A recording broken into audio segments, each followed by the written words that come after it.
एकनाथ शिंदे को मुख्यमंत्री बनाकर एकनाथ शिंदे का इस्तेमाल करके अपने जितने भी काम करने हैं वो करे जाएंगे। इसके साथ साथ उद्धव ठाकरे जी को यानी ठाकरे परिवार को और शिवसेना को पूरी तरह से खत्म करने की एक दूरदर्शी जो है इनकी प्लानिंग है, बहुत लंबी एक प्लानिंग है ताकि ये। नमस्कार, आप देख रहे हैं द जनता लाइव। मैं हूं आपके साथ नलिनी। आज हमारे साथ बातचीत करने के लिए मौजूद हैं राष्ट्रीय जनहित संघर्ष पार्टी के राष्ट्रीय अध्यक्ष और सुप्रीम कोर्ट के अधिवक्ता भानु प्रताप सिंह जी।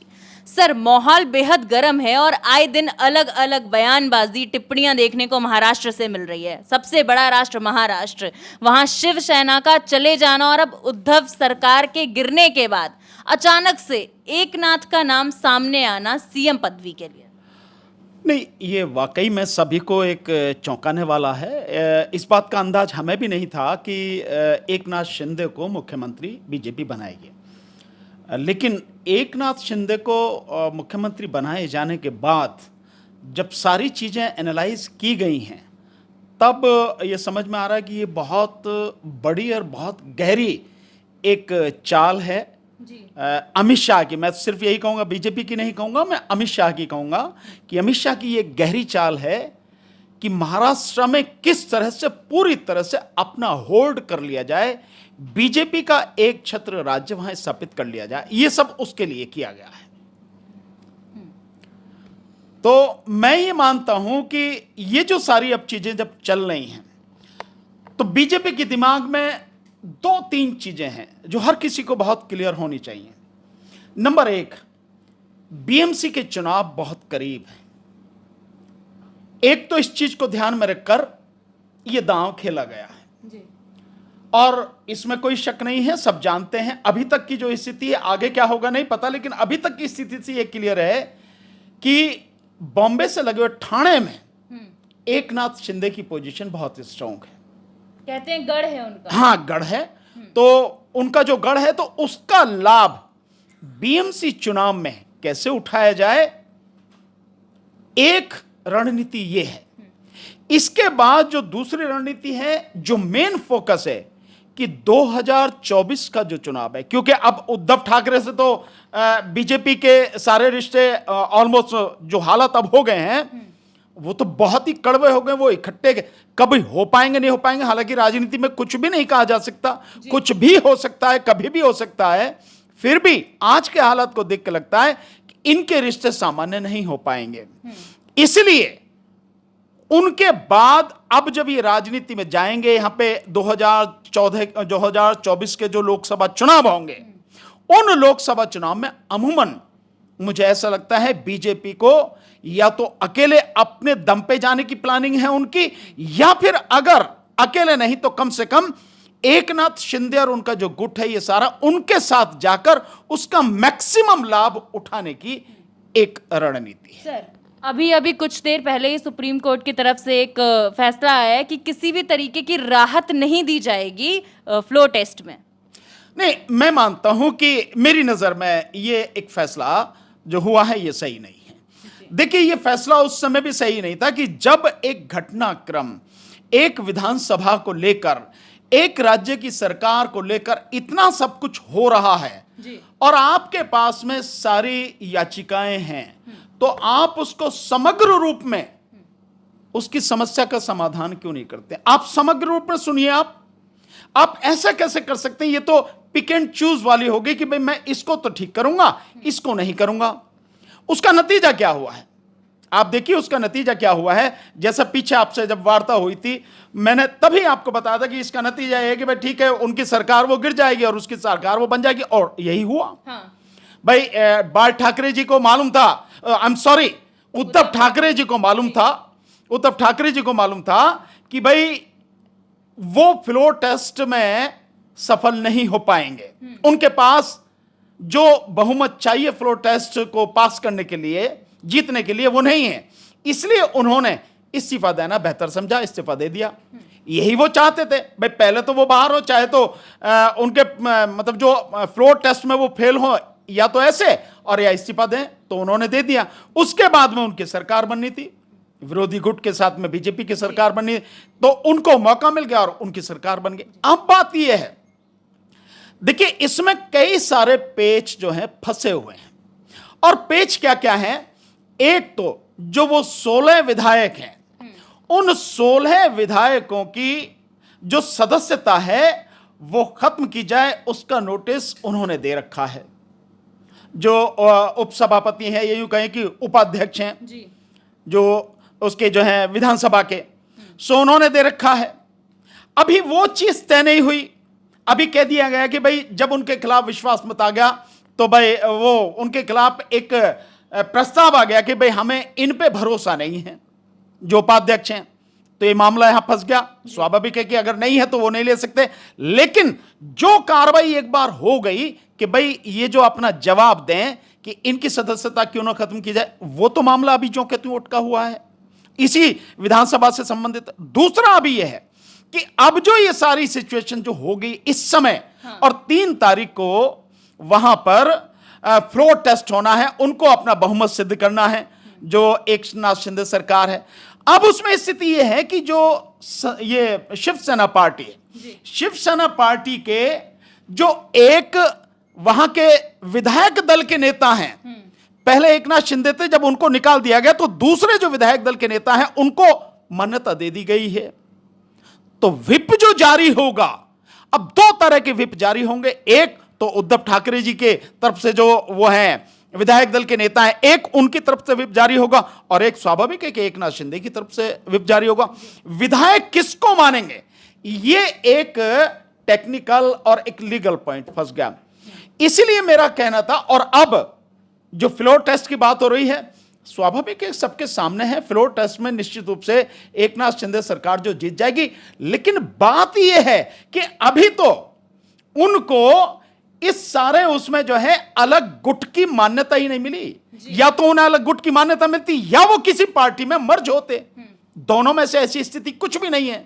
सो ये जो सारी संवैधानिक और कानूनी अड़चनें आ रही हैं, ये नहीं आती, ये सवाल नहीं खड़े होते अगर सुप्रीम कोर्ट इन सारी चीजों को स्टे, सभी को स्टे करती, उसमें फ्लोर टेस्ट को भी स्टे करती, और 12 तारीख को जो सुनवाई होनी है उसी में सारी चीजों को, या उसके बाद और जब तक भी होनी थी उन सबको क्लियर करना था।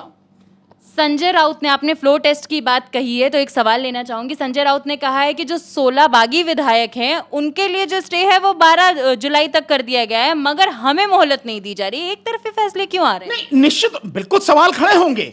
इसी बात पर ये सारे सवाल खड़े हो रहे हैं कि इस सब को देखने से ऐसा साफ हो रहा है कि पहले तो एक रास्ता दे दिया आराम से कि भैया तुम जाओ फ्लोर टेस्ट के माध्यम से तुम करो, पहले तुम सरकार बनाओ, बाकी बाद में देखी जाएगी। जब सरकार बन जाएगी, सरकार अपना बहुमत सिद्ध कर लेगी फ्लोर पे, उसके बाद में क्या रह जाएगा? उसके बाद तो कुछ रह नहीं जाता। तो ये सारी चीजें यही लग रही हैं कि सब कुछ एक पक्षीय सा ये हो रहा है, और कहीं ऐसा सब लोगों को नजर आ रहा है कि क्या केंद्र सरकार या भाजपा सरकार और कोर्ट मिले हुए तो नहीं है। ये एक सवाल सबके दिमाग में है। आज भी जैसे स्थिति थी, आपने ठीक है उनको कह दिया, फ्लोर टेस्ट का उन्होंने वो दे दिया, आपको पावर है, पूरा अधिकार है, आप इन सारी स्थिति में उसको स्टे करके 12 तारीख को सारी चीजें सुनते हो। उसमें दिक्कत भी क्या है? एक चीज को स्टे ना करके और एक रास्ता बना दिया गया कि तुम इस रास्ते से चले जाओ, मंजिल पे पहुंच जाओगे, और बाकी जो रास्ते सारे बंद कर दिए कि उनके आने का जितना भी रास्ता है दूसरा कोई इधर उधर कुछ भी करने का प्रयास कर सके, वो सारे रास्ते बंद कर दिए, एक को खुला दे दिया। तो नतीजा सामने है कि सरकार उनकी बन गई, उसके बाद कुछ होता नहीं, आप कुछ भी करते रहिए। दिलीप मंडल जी ने एक फेसबुक पे पोस्ट भी लिखा है, और उसमें लिखा है कि भैया ईडी, आईटी और सीबीआई डिपार्टमेंट के जितने भी मुख्य कार्यालय हैं वो बंबई से बंद होकर अब झारखंड में खुलने वाले हैं। हाँ बिल्कुल, उन्होंने सही कहा है, ये बिल्कुल संभावना है, और वहां पर जो सोरेन सरकार है उसको अब गिराने की सारी तैयारी सब चलेगी, और एक उसके पीछे मैं समझता हूँ एक बहुत बड़ा राज भी होगा, जिस तरह से उठापटक करने की बात होगी, क्योंकि जो मुर्मू हैं उनको राष्ट्रपति का कैंडिडेट घोषित किया गया है। सो वो सारी चीज़ों को देखते हुए उठापटक निश्चित रूप से वहाँ होगी झारखंड में। तो सर, उद्धव ठाकरे ने जो खुद से ऐलान कर दिया था कि कोई भी शिवसैनी अगर समझता है अपने आप को काबिलियत उसमें है कि वो सीएम पदवी के लिए जो है अप्रोच कर सकता है, तो वो आकर कहे मैं सीएम पद छोड़ने को तैयार हूं। तो एकनाथ जी ने क्यों बातचीत नहीं की, क्यों नहीं रखा? आज वो बीजेपी की तरफ से अपना रिप्रेजेंटेटिव बने बैठे हैं। देखिए, इसका बहुत सीधा सा है जी कि जिस तरह से ईडी को इनके पीछे लगाया हुआ था, वो एक डर बहुत बड़ा था, उससे पूरी दुनिया के सामने नंगा होने का एक खतरा था कि आपके सारे जितने भी कारनामे, जितना भी भ्रष्टाचार है, सब कुछ सामने आ जाना था, क्योंकि उसने सीधे करना था। अगर आप उनकी बात नहीं मानते हो तो उन्होंने ईडी के माध्यम से आपको जो सारी पोल पट्टी भ्रष्टाचार पूरा दुनिया के सामने रख देना था कि देखो इस तरह के ये भ्रष्टाचारी लोग हैं, और उसके बाद जेल में बंद कर देना, तो कहानी खत्म हो जानी थी। इसलिए वो जो सारी चीजें थी यूं की गई, क्योंकि सरकार तो तब भी थी भाई, सरकार ही तो थी, उद्धव ठाकरे मुख्यमंत्री थे, उस सब के बावजूद इनके कई लोगों को जो आज बागी गुट बने हुए हैं, चाहे उसमें जो है भावना गवई हो, चाहे ये हो, और चाहे आपके एक प्रताप सरनाइक हैं, वो हैं, ये जो ऐसे लोग हैं जिनके पीछे ईडी लगाई गई थी, सरकार तो तब भी थी ना, फिर भी ईडी लगाई गई। तो जो ईडी का इतना बड़ा डर है जेल जाने का, और सारी चीजें पोल पट्टी खुल जाने का, और सारी जो पैसा कमाया हुआ है उस सबके जब्त हो जाने का, ये खतरा था ना, इसीलिए वहां पे नहीं गए। हालांकि मैं ये मानता हूं कि उस समय भी जब सरकार 2.5 साल पहले उद्धव ठाकरे जी ने शपथ ली थी, मैं मानता हूं कि अगर किसी व्यक्ति को मुख्यमंत्री का ही इतना लालच था तो उस समय पहले यह बात हुई थी कि एकनाथ शिंदे को ही मुख्यमंत्री बनाया जाए। उद्धव ठाकरे तो बाद में बने थे जी, उसी समय बनना चाहिए था 2.5 साल पहले, लेकिन उस समय नहीं बने और अब नहीं बने, और अब आके स्थिति आपके सामने। तो सब कुछ ईडी जो है उसे हथियार के रूप में इस्तेमाल किया जा रहा है, उसका डर दिखा के सब लोगों को ब्लैकमेल भाजपा द्वारा किया जा रहा है। सर, भाजपा 2.5 साल पहले इस चीज पे बिल्कुल भी अग्री नहीं कर रही थी कि सीएम जो है वो उनका नहीं होगा, है ना, और अब 2.5 साल बाद जो है जब वो सत्ता आसानी से पा गए हैं, फिर भी वो सीएम जो है वो शिवसेना को ही बना रहे हैं। नहीं, देखिए इसमें जो है नलिनी, ये चीज जो देखने की है वो ये है कि जो अमित शाह का इरादा है जी, वो क्या है? वो इरादा बड़ा खतरनाक है। यहां केवल एकनाथ शिंदे को मुख्यमंत्री बनाना इतना ही भर नहीं है जी। एकनाथ शिंदे को मुख्यमंत्री बनाकर एकनाथ शिंदे का इस्तेमाल करके अपने जितने भी काम करने हैं वो करे जाएंगे। इसके साथ साथ उद्धव ठाकरे जी को, यानी ठाकरे परिवार को और शिवसेना को पूरी तरह से खत्म करने की एक दूरदर्शी जो है इनकी प्लानिंग है जी। बहुत लंबी एक प्लानिंग है, ताकि ये अपने दम पे वहां इकट्ठे हो सके। और एक चीज और बताऊं, बीजेपी जिस तरह से हिंदुत्व का झंडा लेकर चल रही है, वो किसी हालत में नहीं चाहती कि भारत में उनके अलावा कोई और एक पार्टी हिंदुत्व का नाम लेकर राजनीति करने की कोशिश करे। ये सत्ता ईडी के माध्यम से गिराई गई है, और यह सत्ता इसलिए गिराई गई है ताकि ठाकरे परिवार को राजनीति के पटल से पूरी तरह से समाप्त कर दिया जाए, शिवसेना को पूरी तरह से पटल से बिल्कुल समाप्त कर दिया जाए। और मैं एक चीज बता रहा हूं, आज एकनाथ शिंदे को मुख्यमंत्री बनाया है, जिस दिन एकनाथ शिंदे की जरूरत बीजेपी को नहीं रहेगी, उसी दिन एकनाथ शिंदे की भी राजनीति हमेशा के लिए खत्म हो जाएगी।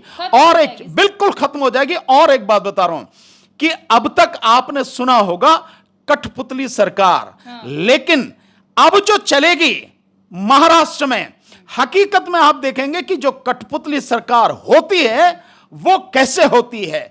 एकनाथ शिंदे किस तरह से कठपुतली की तरह नाचेंगे, यहां से अमित शाह के इशारे पर, भाजपा के इशारे पर, ये आपको आने वाले समय में दिखाई देगा। ऐसा नजारा भारतीय राजनीति में पहले आपको देखने को नहीं मिला होगा जो अब मिलेगा आपको। जी, एक आखिरी सवाल के साथ हम खत्म करेंगे। कहा जा रहा है कि परसों इस्तीफा देने से पहले, ऐसे आरोप लगा रहे हैं लोग और बयानबाजियां भी कर रहे हैं कि इस्तीफा देने से पहले अचानक से 2 शहरों के नाम बदल देना, औरंगाबाद और दूसरे शहर का नाम बदला गया। तो कहीं ना कहीं जो है शिवसैनी और उद्धव ठाकरे ये साबित करना चाह रहे थे कि हम हिंदूवादी ही हैं। ये राजनीति होती है। मैं समझता हूं, मेरा मानना यह है कि अगर नाम ही बदलना था तो 2.5 साल में क्यों नहीं बदला, तभी बदलना चाहिए था। अब तो जब आप सबको मालूम हो रहा कि सब कहानी आपकी खत्म हो रही है, आपकी सत्ता जा रही है, और उस समय आप ये कर रहे हो, तो ये सवाल तो खड़े होंगे ही होंगे। आश्वासन तो नहीं देना चाह रहे थे कि हम हिंदुत्व के साथ ही हैं? देखिए, ये सब कोशिश करते हैं कि भाई नहीं, हम ही जो है हिंदुत्व के सबसे मजबूत धड़े हैं, और हम ही मराठी मानुस वाले हैं, हम ही सब कुछ है, हम ही आपका भला कर सकते हैं। लेकिन जब एक बार मतलब चीजें हाथ से निकल जाती हैं, उसके बाद आप कुछ करते रहिए, फिर कुछ हाथ नहीं आता, सब कुछ खत्म हो जाता है। आप देखेंगे एक बड़ी और मजेदार बात हुई है कि इसके साथ ही जैसे ही शपथ ली गई है, आज ही नोटिस आ गया इनकम टैक्स का शरद पवार जी को। तो ये जो सारी चीजें हैं, आप देखिए कैसे कैसे ये सब चीजें चलती हैं। और राउत को तो है ही, ईडी का नोटिस है ही संजय राउत जी को। तो ये धीरे धीरे धीरे धीरे आप देखेंगे कि राजनीति में बड़ी ऐसी चीजें होंगी जिनकी आप कल्पना नहीं कर सकते हैं। लेकिन मैं ये मानता हूं कि राजनीति में सत्ता किसी के हाथ में आ रही है या किसी के हाथ से जा रही है, पर इस देश के लोकतंत्र का बलात्कार करके जो हत्या की जा रही है, ऐसा घिनौना राजनीति का खेल शायद ही दुनिया के किसी और देश में आपको देखने को मिलेगा। सर, अंत करते हैं सिर्फ एक चीज पूछकर कि क्या लगता है अभी भी 12 तारीख तक कोई खेला हो सकता है महाराष्ट्र में? नहीं, अब कोई खेला नहीं होगा, बिल्कुल स्पष्ट है। बिल्कुल, अब सब कुछ सेटल हो चुका है, सब कुछ सेटल हो चुका है। और कहीं से कोई उम्मीद इस समय अगर कुछ हो सकती है कानूनी तरीके से या संवैधानिक तरीके से, तो वो सुप्रीम कोर्ट के पाले में ही था। लेकिन जब आप रिलीफ जरा सा भी इस बात को भी तैयार नहीं है कि स्टे कर दिया जाए, जो फ्लोर टेस्ट का जो प्रोसेस है उसको उसी दिन सुन लिया जाए कि भाई 12 तारीख को है, तभी आप इसको स्टे करके साथ साथ में, जब वो नहीं हो रहा है तो चीजें सबके सामने क्लियर हैं, किसी को बताने की जरूरत नहीं है। कुछ लोग कह देते हैं, कुछ नहीं कहते, लेकिन है खेल सारा जैसा सबको सामने है। मैंने इस पर ट्वीट किया है, मैं समझता हूं लोगों को जो है उसको गहराई से समझने की जरूरत है कि भारत में जो एक अद्भुत खेल चल रहा, भाईचारे की एक अद्भुत मिसाल देखी जा रही है जी। क्या है वो मिसाल? विधायिका, कार्यपालिका, न्यायपालिका, मीडिया, पूंजीपति और संघ, इनका आपस में जो भाईचारा है, सब साथ साथ है। बड़ा गजब खेल है ये। एक चीज जो है इससे पहले भारत की राजनीति में नहीं थी। मोदी के 2014 में आने के बाद में ये खेल बिल्कुल साफ समझ में आ रहा है। सब मिले हुए हैं और मिलजुल के जो उनके हक में, जो उनके हित में होता है, या जो जहां से आदेशित होता है, वो सब हो जाता है।